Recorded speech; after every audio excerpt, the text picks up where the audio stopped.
음모론은 사회에 큰 사건이 있을 때 배후에 거대한 조직이나 비밀스러운 단체가 있다고 해석하는 것을 말합니다. 가령 세월호를 예를 든다면 4월 16일 세월호 참사 특별조사위원회의 이미지를 검색하면 눈깔이 그려져 있습니다. 저라면 세월호로 생긴 상처 그리고 세간의 주목도를 생각한다면 오해 살만한 상징은 피하고 싶었을 것 같은데요. 이 사람들은 별로 그렇지는 않았나 보더라고요.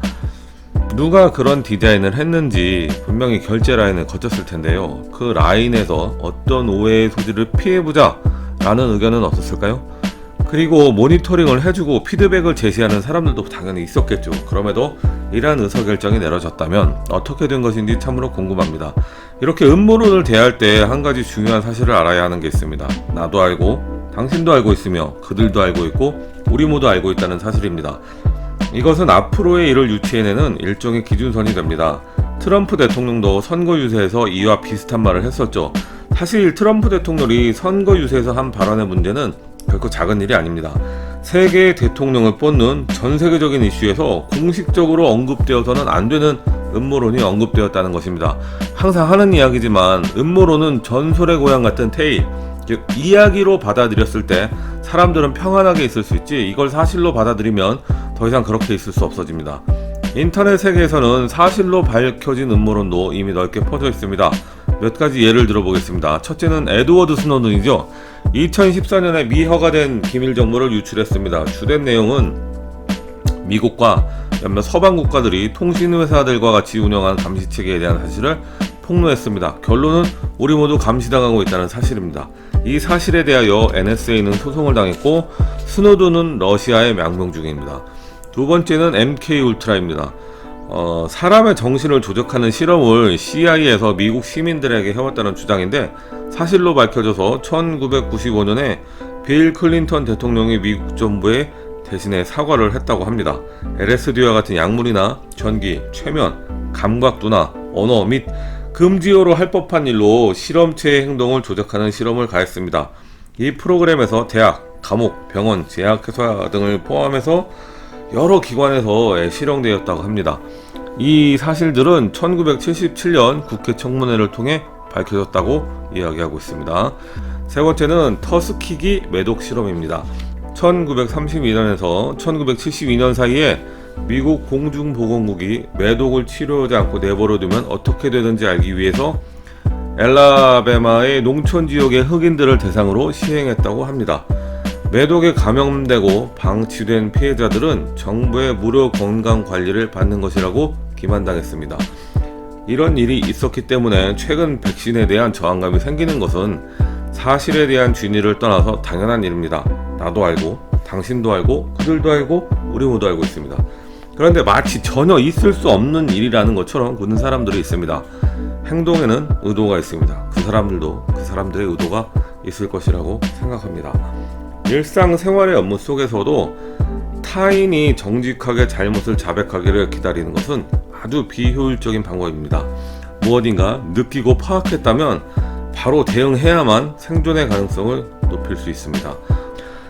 우리가 그저 선의를 가지고 삶을 살아나가는 일종의 아마추어들이라면 저 너머에는 타짜들의 세계가 있습니다. 그런 타짜들의 세계 중에 유명한 것이 모킹버드 작전입니다. 1950년대에 CIA에서 시작되었다고 합니다. 모킹버드는 주류 언론에 영향력을 미치기 위한 것으로 주요 기자와 언론사를 매수했다고 합니다. 1975년에 공개적으로 폭로되었지만 오늘날에도 별다르지 않다는 평가가 다수를 이룹니다. 본론으로 돌아와서 미리 이야기를 하면 저는 윤우님의 눈가를 상징으로 하는 커튼 뒤의 사람이라고 절대 생각하지 않습니다. 아직 근거를 못 봤으니까요. 어떤 근거냐면 손흥민 선수의 사진을 검색하면 나오는 그 한쪽 눈에 OK 사인을 만들어 눈에 대는 것이죠. 그런데 세간에서는 그 형상을 666이라고 말하기도 합니다. 그럼에도 불구하고 무한도전 위대한 유산 편에서 우리 윤우님과 도끼는 철험을 부릅니다.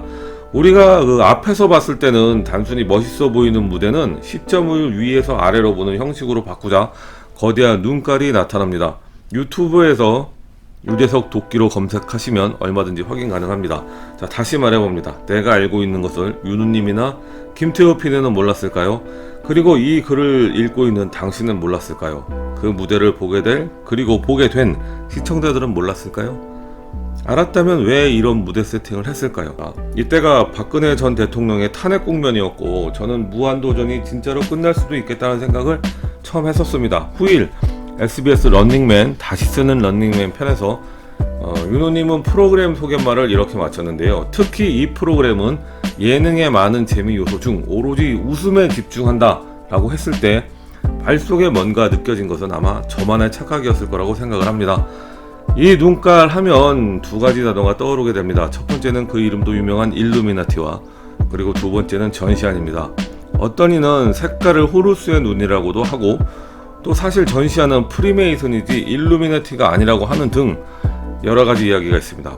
보통 알려진 사실에 자기만의 해석을 담아내니 10인 10색인 것도 당연합니다. 일루미나티는 1776년 프로이센에서 조직된 비밀 결사 조직으로 바이에른 잉골슈타드 대학에서 철학을 강의하던 독일의 아담 바이스 하로프트가 계몽주의 대두에 힘입어 신중심의 중세 질서에 반대하고 가톨릭 체제의 불평등에 저항하면서 창설했다고 합니다. 그리고 세력을 확장하다가 1785년 교황 비오 6세는 일루미나티를 이단으로 규정하고 1790년경에는 완전히 자취를 감췄다고 합니다. 그러다가 1975년 일루미나투스 3부작이라는 책이 다시 등장했다고 하는데 저는 이 부분이 미국 시점이라고 생각을 합니다. 잠깐 주의를 환기시키면 1975년과 그 이전 몇 년을 고려해보면 미국은 베트남에서 실패하고 있었고 소련과의 영향력 대결에서도 밀리고 있던 중이었습니다. 우리나라는 박정희 대통령 시대로 유신헌법에 찬반을 묻는 국민투표를 실시했다고 합니다. 유신헌법에서 임기 6년에 횟수의 제한 없이 연임할 수 있다고 되어 있었는데 저는 민초의 입장에서 이 부분은 찬성입니다. 단 대통령 직선제와 선거의 공정함이 유지되는 한도 내에서입니다.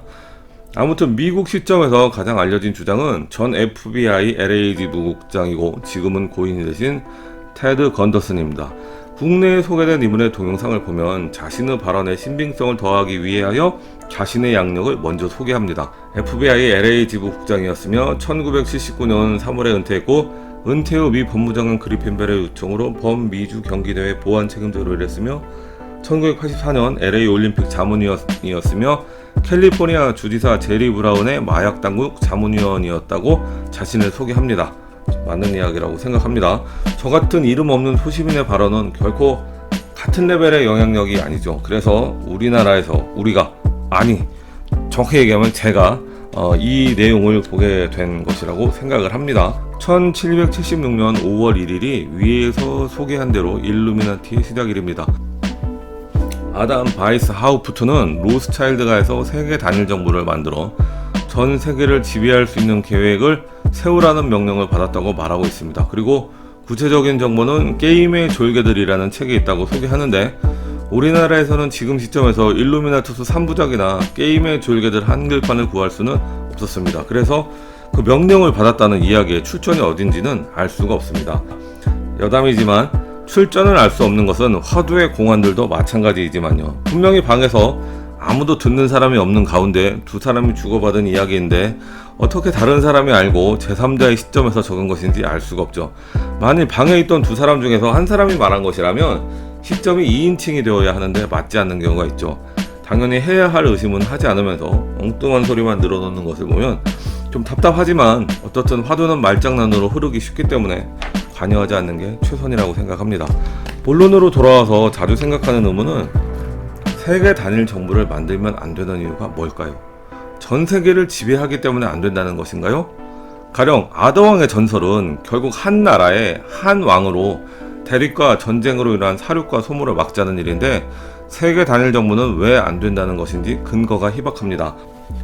다시 주의를 환기시켜보면 1776년은 미국이 7월 4일에 독립선언을 했습니다. 누군가는 신대륙의 종교의 자유를 찾으려 했었고 누군가는 유럽의 기존 질서에서 벗어나 새로운 이념과 이상을 실현하려고 했습니다. 그래서 미국의 건국 초기를 전후로 프리메이슨의 수많은 상징과 인물 이야기를 볼 수 있습니다만 그제서야 일루미나티가 유럽에서 막 만들어졌고 10년 후 사실상 해체되었다면 미국의 영향력을 갖지 못한 채 있었으니 음지에서 쭉 활동했다기보다는 문헌 속에 있던 단체의 이름을 누군가가 다시 꺼냈다고 보는 것이 앞뒤가 더 맞는다고 생각합니다. 1776년은 우리로 치면 정조가 즉위한 해입니다. 영조 정조로 이어지는 조선의 두 번째 전성기였죠. 그러니 이게 얼마나 오래전의 일인지 우리나라 역사와 대조해보면 실감이 납니다. 이런 일들을 조사할 때는 주의할 점은 이때의 사람들의 가치를 지금의 경솔하게 대입해서는 안 된다는 것입니다. 많은 것이 지금과 다릅니다. 불교로 치면 1980년대에 와서야 오교판시 같은 이야기들이 허구라고 하는 게 널리 알려졌었습니다. 자, 오늘은 여기까지고요. 저는 시간을 만들어서 무협지보다 재밌다는 음모론의 한가운데서 2편으로 돌아와서 남은 이야기를 풀어보겠습니다. 두서없는 이야기 듣느라 고생하셨습니다.